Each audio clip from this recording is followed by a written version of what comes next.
Hello मेरे प्यारे बच्चों, कैसे हैं आप लोग। और बेटा आज हम लोग करंट इलेक्ट्रिसिटी यानी कि 12th के पोर्शन का चैप्टर नंबर 3 इससे रिलेटेड बेटा एनसीईआरटी की एग्जाम्पलर प्रॉब्लम्स को करने जा रहे हैं। जैसा कि मैंने पिछली क्लास में भी बताया था कि बेटा एनसीईआरटी के एग्जाम्पलर प्रॉब्लम्स आपके कम्पिटिटिव एग्जामिनेशन के पॉइंट ऑफ व्यू से बेहद इम्पॉर्टेंट क्वेश्चंस हैं। बेटा इनकी प्रैक्टिस ज़रूर करा करिए, है ना। और फर्स्ट 2 लेक्चर्स के यानी कि फर्स्ट 2 चैप्टर्स के हम लोगों ने ऑलरेडी वीडियो दे दिए हैं। उम्मीद करता हूं कि आपने उसको बहुत अच्छे से स्टडी किया होगा। आज हम लोग बेटा करंट इलेक्ट्रिसिटी से रिलेटेड क्वेश्चंस करेंगे। तो पहला क्वेश्चन क्या कहता है, आइए पढ़ते हैं। Consider A current carrying wire current I in the shape of a circle. मतलब उसकी जो वायर की जो शेप है वो एक सिलेंड्रिकल है, ताकि आप एंड से देखें तो एक सर्कल की तरह से दिखाई दे। Note that the current progress along the wire, the direction J यानी कि current density J changes in an exact manner while the current I remains unaffected. The agent that is essentially responsible for this. बेटा जैसा कि आप जानते हैं current density J बराबर sigma into electric field यानी कि E अपॉन रो होता है ना। तो बेटा इसका मतलब अब देखिए यहाँ पे कंडक्टिविटी या रेजिस्टिविटी कांस्टेंट है, तो जैसे जैसे यहाँ पे इलेक्ट्रिक फील्ड चेंज होती है उसी हिसाब से J की वैल्यू चेंज होगी। लेकिन अगर E कांस्टेंट है तो J का प्रैक्टिकली क्या रहेगा, अनइफेक्टेड रहेगा। तो यहाँ पे करेक्ट आंसर होगा electric field produce by the charge accumulated on the surface of the wire. ये करेक्ट आंसर हमारे पास होगा, है ना, क्योंकि यहाँ पे करंट डेंसिटी जो है वो उसी हिसाब से डिपेंड करेगी E के ऊपर। क्वेश्चन नंबर 3.2 क्या कहता है, 2 batteries of EMF E1 and E2 is greater than E1। ये बेटा बड़ा है E1 से। An internal resistance R1 and R2 respectively are connected in parallel as shown in the figure. ठीक है, तो अब इस कंडीशन में जो हमारे पास E इक्विवेलेंट होगा वो बेटा क्या होगा, लार्जेस्ट वैल्यू यानी कि E2 इससे कम होगा और E1 से बड़ा होगा। तो हमारा करेक्ट आंसर A हो जाएगा, यानी कि equivalent EMF of the two cell is between E1 and E2, है ना। ये कंडीशन हमने ऑलरेडी थ्योरी क्लासेस में डिस्कस कर ली थी। चलिए नेक्स्ट क्वेश्चन बताते हैं। 3.3 क्या कहता है, a resistance R is to be measured using a metre bridge. Student chooses the standard resistance S to be 100. He finds the null point at L1 2.9 centimetre. बेटा नल पॉइंट है तो बहुत ही कम null point जो position है L1 की वो बहुत ही कम है। He is told to attempt the improve the accuracy which of the following is a useful way। देखो बेटा जो रेजिस्टेंस R को मेजर करना है तो वो बराबर S into L1 upon 100 minus L1, है ना। अब S उसने क्या लिया है, यहाँ पे 100 लिया है। L1 उसने जो लिया है वो बेटा कितनी आई, 2.9 आई, और 100 माइनस L1 जो कि लगभग कितना हो जाएगा बेटा, 97.1 हो जाएगा, है ना। ये तो हम ऐड कर देंगे 97.1, ठीक। तो 100 माइनस L1 अगर इसको देखें 97.1 दोनों को ऐड करेंगे तो ठीक है 100 ही आएगा, है ना। तो अब यहाँ पे सिचुएशन क्या हुई कि जब ये वैल्यू को कैलकुलेट करेंगे तो ये अप्रॉक्सीमेटली 2.98 के आसपास आई, है ना। तो इसका मतलब ये हुआ कि जो मेजर्ड रेजिस्टेंस है वो इसने 2.98 ओम्स के आसपास आना चाहिए। तो बेटा व्हीटस्टोन ब्रिज के प्रिंसिपल में, मीटर ब्रिज के प्रिंसिपल में जहाँ पे भी हम ये कंसेप्ट लगाते हैं तो बेटा वहाँ पे जो रेजिस्टेंस इन दी आर्म्स होना चाहिए वो nearly of the same value होना चाहिए। ये कंडीशन हम लोगों ने ऑलरेडी थ्योरी क्लासेस के अंदर डिस्कस करी थी, ठीक। तो यहाँ पे जब कभी भी मीटर ब्रिज के अंदर अननोन रेजिस्टेंस को फाइंड आउट करना है लेटस से, तो वहाँ पे जो हमें रेजिस्टेंस S लेना है वो उसी ऑर्डर का लेना है। उसी ऑर्डर का मतलब उसी के रेंज के आसपास होना चाहिए, बहुत ज़्यादा डिफरेंस नहीं होना चाहिए। जबकि यहाँ पे आप देखिए S को आपने 100 लिया है और ये आ रहा है 2.9, यानी कि अप्रॉक्सीमेटली 30 टाइम्स के आसपास आ गया। तो ये बहुत ही लार्ज वैल्यू है, है ना, तो उसी की रेंज के आसपास S की वैल्यू होनी चाहिए। तो अब करना क्या चाहिए कि he should change S to 3 ohms, यानी कि उसी के आसपास आना चाहिए, है ना। 3 ohms मतलब एक स्टैंडर्ड एक 3 ohms की वैल्यू रख सकते हैं एंड रिपीट द एक्सपेरिमेंट। तो बेटा उससे एक्सपेरिमेंटल एक्यूरेसी क्या होगी, बढ़ जाएगी, है ना। ये चीज़ का बहुत ज़्यादा इम्पॉर्टेंस रहता है जब कभी भी मीटर ब्रिज के अंदर हम किसी अननोन रेजिस्टेंस की वैल्यू को फाइंड आउट करते हैं। मैंने थ्योरी में भी डिस्कस किया था कि जब मीटर ब्रिज की कंसेप्ट को हम बता रहे थे तब हमने ये डिस्कस किया था कि resistance in the arm should be approximately of the same order. चलिए नेक्स्ट क्वेश्चन क्या कहता है, 2 cells of EMF approximately 5 volt and 10 volt are to be accurately compared using a potentiometer of length 400 centimeter। ठीक है, अब देखो बेटा जो कंपैरिजन कर रहे हैं दो सेल्स का, तो उसमें बेटा पहली चीज तो ये होनी चाहिए कि जो ड्राइवर सेल है उसका ईएमएफ जो होना चाहिए वो इन दोनों से बहुत ज्यादा होना चाहिए। दूसरी कंडीशन क्या होती है कि जो potential drop across the wire हो वो बेटा largest value of the EMF से ज्यादा होनी चाहिए, है ना। तो यहां पे करेक्ट आंसर बी होगा कि battery of the potentiometer can have a voltage of 15 volt, जो कि इन दोनों से ज्यादा हो सकता है ड्राइवर सेल का voltage, and are adjusted such that the potential drop across the wire is exceeding कितना, 10 वोल्ट से ज्यादा हो, यानी कि जो लार्जेस्ट ईएमएफ है उससे ज्यादा हमारे पास पोटेंशियल ड्रॉप हो अक्रॉस दी वायर। ये कंडीशन फुलफिल होनी चाहिए। ये पोटेंशियोमीटर की कंडीशंस होती है बेटा। कई बार क्या होता है कि ऐसी चीज़ें थ्योरी क्लासेस में हम लोग डिस्कस करते हैं और बच्चे उसको बड़ी ओवरलुक कर देते हैं, क्योंकि बच्चों का सारा कंसंट्रेशन कई बार क्या होता है न्यूमेरिकल पे होता है और इन कंसेप्ट के ऊपर बेटा ध्यान थोड़ा सा कम जाता है। तो एक चीज़ का ध्यान रखिए कि जब भी आप थ्योरी क्लासेस को अटेंड कर रहे हैं तो एक एक कंसेप्ट को बहुत अच्छे से समझिए बेटा, वो बड़ा इंपॉर्टेंट चीज़ होती है। चलिए नेक्स्ट क्वेश्चन देखते हैं।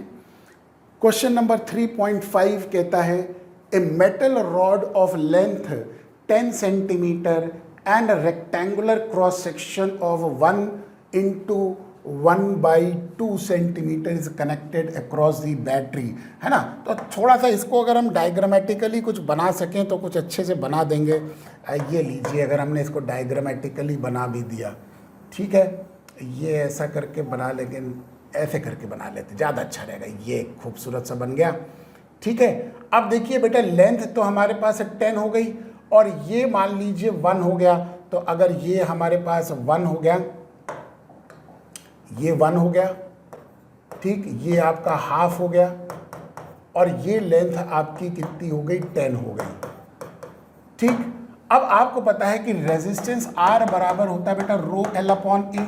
तो रेजिस्टेंस मैक्सिमम कब होगा, जब लेंथ बड़ी होगी और एरिया कम होगा। तो एरिया मिनिमम कब होगा, जब 1 into 2 होगा, यानी कि 1 centimetre by half centimetre, 1 into 1/2, है ना, 1 into हाफ सेंटीमीटर। तो वहां पे एरिया यानी कि इस कंडीशन में मिनिमम होगा। तो सेल्स को इसके अक्रॉस कनेक्ट करना चाहिए ताकि लेंथ आए 10 और एरिया आ जाए 1 into 1/2। तो करेक्ट आंसर हमारा हो जाएगा आंसर नंबर ए, लाल डब्बे में डाल दिया, ठीक है। ये ध्यान रखिए, ये कंडीशन आएगी। Next question, which of the following characteristic of the electron determines the current in the conductor। बेटा करंट I बराबर NEAVD यानी कि ड्रिफ्ट वेलोसिटी, है ना। तो सीधे सीधे ड्रिफ्ट वेलोसिटी ओनली के ऊपर डिपेंड करेगा करंट। अब बात करते हैं बेटा मोर देन 1 करेक्ट ऑप्शन, यानी एक से ज्यादा ऑप्शन थोड़े से करेक्ट होंगे। तो बेटा इनके ऑप्शंस को बहुत सावधानी से समझिएगा, क्योंकि ये वो ऑप्शंस होंगे कि जो कि बड़े क्लोज होते हैं। बेटा कई बार क्या होता है कि अगर आपको मान लीजिए 2 ऑप्शन करेक्ट हैं और आप एक ही मार्क करके चले आते हैं तो वहाँ पे दिक्कत हो जाती है। तो इनको अच्छे से समझिएगा। तो किरचॉफ जंक्शन रूल जो है वो क्या है बेटा, जंक्शन रूल में क्या होता है कि जो आ रहा है करंट वही उस जंक्शन से जा रहा है, यानी कि पहली चीज कंजर्वेशन ऑफ चार्ज को तो ओबे करता है। दूसरी चीज फैक्ट ये है कि कोई भी जंक्शन के ऊपर चार्ज अक्यूमुलेट नहीं होगा, क्योंकि अगर जंक्शन के ऊपर चार्ज अक्यूमुलेट हो गया तो बेटा आने वाला करंट और जाने वाला करंट डिफरेंट हो गया ना। तो ये कंसेप्ट हमारे पास फैक्ट के अंदर ये रहेगा कि चार्ज अक्यूमुलेट नहीं हो रहा है, इसीलिए जो करंट आ रहा है वही करंट जंक्शन से जाएगा। तो करेक्ट आंसर बी और डी होगा इसके केस में। चलिए नेक्स्ट देखते हैं। Consider a simple circuit as shown in the figure. बेटा ये रियोस्टैट से यानी कि वेरिएबल रेजिस्टेंस रियोस्टैट को डिनोट कर रहा है, जिसको हम आर डैश कहेंगे। तो आर डैश की वैल्यू आर नॉट से इंफिनिटी, यानी कि R dash will be greater than R naught, ठीक।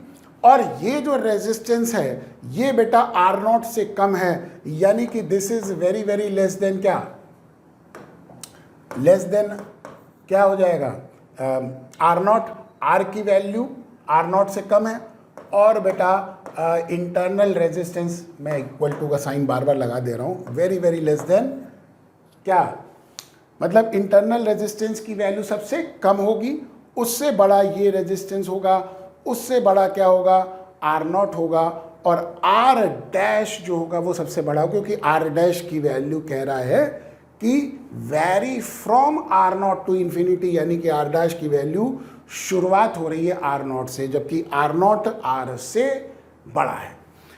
अब ये सिचुएशन हमारे पास ऑर्डर आ गया। अब इसको ऐसे समझिए कि देखो बेटा आर डैश और आर पैरेलल में है। जब दो रेजिस्टेंस पैरेलल में होते हैं तो आर इक्विवेलेंट बेटा lesser than the lowest value होता है ना।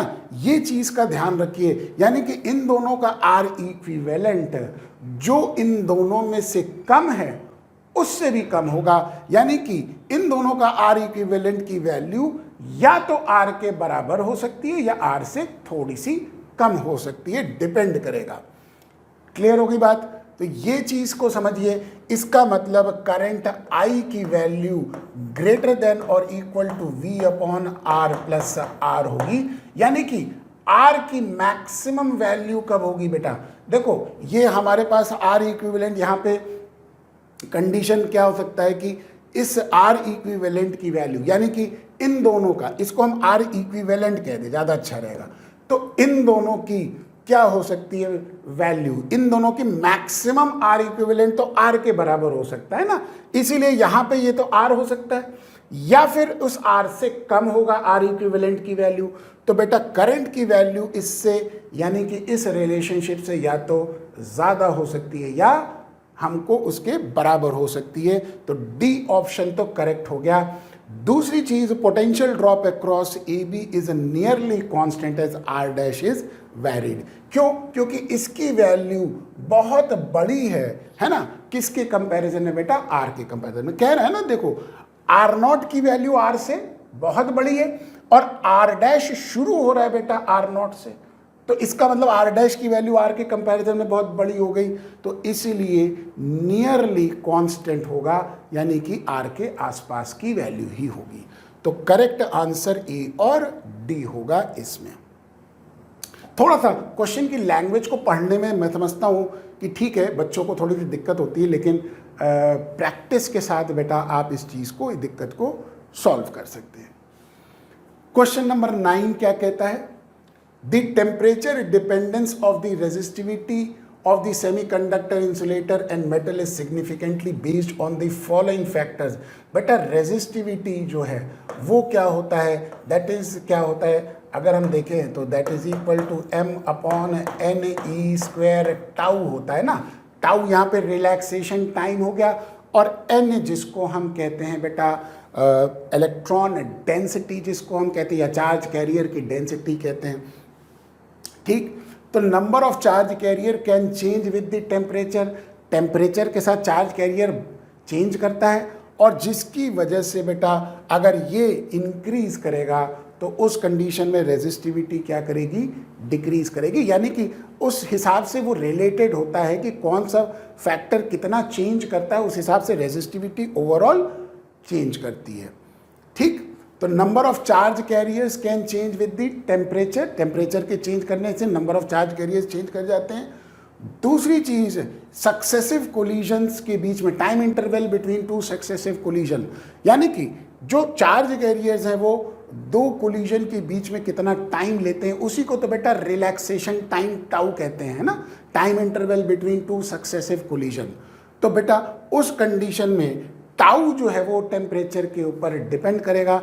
टेम्परेचर बढ़ने से इलेक्ट्रॉन जल्दी जल्दी टकराएंगे तो रिलैक्सेशन टाइम डिक्रीज करता है ना। तो कंडक्टर्स के केस में इसीलिए रेजिस्टिविटी क्या करती है बेटा, बढ़ती है। ठीक, तो ये दोनों हमारे पास ए और बी करेक्ट आंसर होगा। चलिए नेक्स्ट क्वेश्चन देखते हैं, question number 3.10। The measurement of unknown resistance R is to be carried out using Wheatstone bridge, है ना। Two student perform an experiment in two ways. The first student takes R2 10 ohm and R1 beta 5 ohms. The other student take R2 1000 and R1 500. In the standard arm both take beta R3 की value 5, है ना। R की value निकाल रहे हैं बेटा as बेटा यहाँ पे R इज इक्वल टू, यानी कि एक्चुअली में इसको अगर हम देखें तो R की जगह R4 कह दे, ज़्यादा बेटर रहेगा, क्योंकि बच्चे क्या है R1 R2 R3 R4 के टर्म्स में समझते हैं। तो ये बराबर किसकी हो गया, that is equal to R2 by R1 into R3, है ना। अब बेटा व्हीटस्टोन ब्रिज में मैंने एक चीज़ आपको बताई थी कि जो कंडीशन होनी चाहिए वो एक्यूरेट तभी होगी जब अप्रॉक्सीमेटली जो आर्म्स के अंदर जो रेजिस्टेंस है उनका जो रेंज है वो बेटा अप्रॉक्सीमेटली एक जैसी की रेंज हो, यानी कि सेम की तरह हो, बहुत ज़्यादा डिफरेंस ना हो, मतलब सेम ऑर्डर की हो। ठीक है, तो अब 1000 और 500 लेना वो एक बेटा चैलेंजिंग टास्क है, तो वहां पे एक्यूरेसी इफेक्ट हो जाएगी। तो इसलिए देखिए ये कंडीशन आ गई कि error of measurement do depend on the accuracy with which R1 and R2 can be measured. तो बेटा R1 और R2 के मेजरमेंट में जितनी एरर होगी उसी हिसाब से R4 में भी एरर आ जाएगी। तो एक तो ये आंसर हो गया। दूसरा, if the student usage a large value of R1 and R2, वही चीज मैंने अभी बताई है कि लार्ज वैल्यू लेना हमारे लिए क्या हो जाएगा, उस कंडीशन में current through the arm will be feasible. और अगर करंट कमजोर होगा, फिजिबल होगा, तो बेटा उसको डिटेक्ट करना या फिर उसको एक्यूरेटली डिटरमिन करना नल पॉइंट को, तो वो हमारे लिए थोड़ा सा चैलेंजिंग होता है। तो this will make determination of null point more difficult, है ना। तो जितना करंट की वैल्यू कम होगी बेटा नल पॉइंट का डिटेक्शन भी उतना ही एक्यूरेटली इफेक्ट होगा, है ना, उसकी एक्यूरेसी में इफेक्टेड होगा। ठीक है, तो ये दो करेक्ट आंसर होंगे, यानी कि बी और सी इसका आंसर होगा। ये मैंने ऑलरेडी पीछे भी ऐसा ही क्वेश्चन था उसमें भी डिस्कस किया था। चलिए 3.11 कहता है in a metre bridge that point D is a neutral point. ठीक है, अब देखो बेटा डी पॉइंट न्यूट्रल है ना, बिल्कुल वही चीज हो गई, मीटर ब्रिज के कंसेप्ट वाली चीजें हो गई। तो metre bridge can have no other neutral point for this set of resistance. Neutral point natural सी बात है बेटा, नल पॉइंट बीच में ही आएगा, है ना। तो उस कंडीशन में ये तो ऑप्शन करेक्ट हो गया। अब दूसरा ऑप्शन बेटा सी वाला करेक्ट है। देखो ये कह रहा है कि जॉकी को हम राइट ऑफ डी ले जाते हैं, यानी कि ये डी पॉइंट है, इसके राइट साइड में ले जाएंगे। तो बेटा जब राइट साइड में ले जाएंगे तो इस पॉइंट के एडी के अक्रॉस वोल्टेज ड्रॉप क्या कर जाएगा, बढ़ जाएगा। अगर पोटेंशियल ड्रॉप बढ़ गया तो डी का पोटेंशियल कम हो जाएगा ना बेटा, ठीक है। तो लेकिन बी हायर पोटेंशियल पे आ जाएगा उस कंडीशन में, और बी अगर हायर पोटेंशियल पे आ गया, डी लोअर पोटेंशियल पे आ गया, तो बेटा करंट बी से डी की तरफ जाएगा। यही हमारे पास आंसर होगा कि current flows from B to D wire, यानी कि बी से डी की तरफ जाएगा जब डी पॉइंट को राइट साइड में शिफ्ट कर देंगे। बात समझ में आ गई। राइट साइड में शिफ्ट करते ही इसके क्रॉस, वायर के क्रॉस पोटेंशियल ड्रॉप बढ़ जाएगा, जिसकी वजह से डी लोअर पोटेंशियल पे आ जाएगा, है कि नहीं। अब सिंपल सी बात है कि वायर के लेंथ में इस एंड से जब इस एंड की तरफ जाएंगे तो पोटेंशियल बेटा डिक्रीज करेगा ना, तो यहाँ पे लो पोटेंशियल आ जाएगा और ये हाई पोटेंशियल हो गया, क्योंकि बी तो फिक्स पॉइंट है।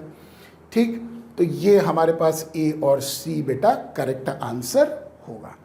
ठीक है, तो बेटा ये वो एनसीईआरटी के एग्जाम्पलर प्रॉब्लम्स थे जो बेटे मैंने आज आपके सामने डिस्कस किए हैं। नेक्स्ट क्लास में बेटा नेक्स्ट चैप्टर से रिलेटेड हम एनसीईआरटी के एग्जाम्पलर प्रॉब्लम्स को डिस्कस करेंगे।